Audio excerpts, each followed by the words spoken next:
7 News with Jane Doyle. Good evening. 2 Adelaide men who fell to their deaths while rock climbing in Wilpena Pound are being remembered as highly skilled and experienced. A dangerous rescue mission was launched to retrieve their bodies in treacherous terrain. A painstaking retrieval from an unforgiving landscape. The spectacular 120-metre cliff faces are what attracted 62-year-old architect Michael Heelan and his climbing companion, 44-year-old researcher Simon Boo, to the challenge of tackling the remote, extreme terrain.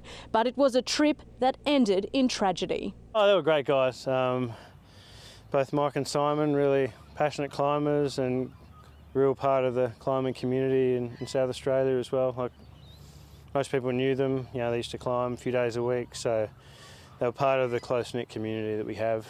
A drone was used to make the grim discovery yesterday after the pair went missing. Arriving in Wilpena Pound, 400 kilometres north of Adelaide this morning, specialist crews managed to walk up to the site. Then the chopper was called in to winch out the bodies. The mood is sombre here at Wilpena Pound, with the question on everyone's lips: how exactly did this tragedy unfold? There was a fair bit of rain around, and if you're climbing on rocks, when it's wet, it's very slippery. Where it would have been wet and slippery and, you know, quite treacherous. Rob Baker says the pair had decades of experience between them and were extremely cautious. A couple of small things combined to catastrophic outcome. Their loss a reminder of the deadly risks of this thrill-seeking sport. Casey Treloar, 7 News. And live now to Casey in the Flinders. Casey, what's the next step now? Yes, Jane, the bodies of Michael Heelan and Simon Boo have left here in the police plane, bound for Adelaide, where they'll be examined along with evidence collected from the campsite and the cliff. From that, investigators will try and piece together just exactly how this tragic accident unfolded. Jane? Thanks, Casey. A dying mother's wish to hug a horse one last time has been granted in a South Australian first.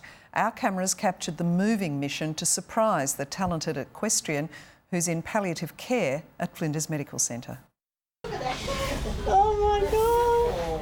Oh, hello! Hello! Unbridled joy. Cecile Buckton is a renowned dressage rider. 5 years ago, then aged 42, she was diagnosed with stage 4 bowel cancer.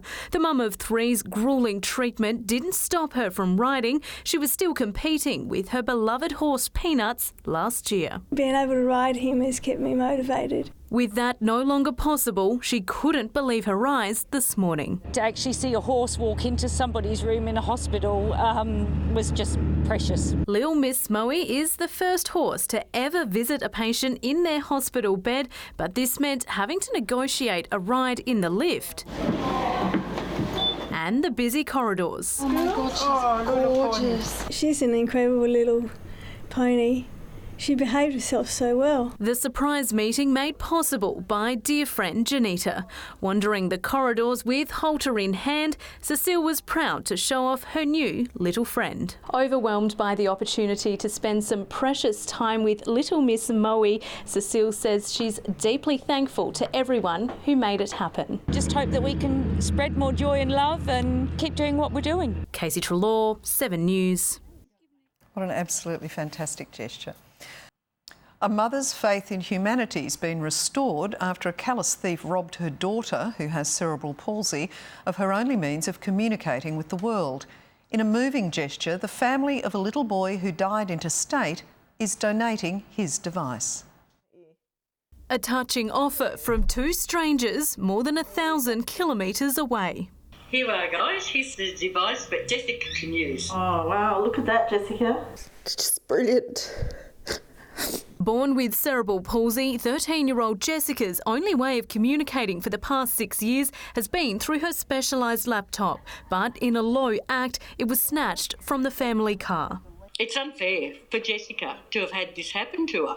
Grandparents Linda and Bruce Tunks in country New South Wales heard what happened and reached out. Their 8-year-old grandson Jackson, who sadly died last year, had cerebral palsy and used the device to communicate.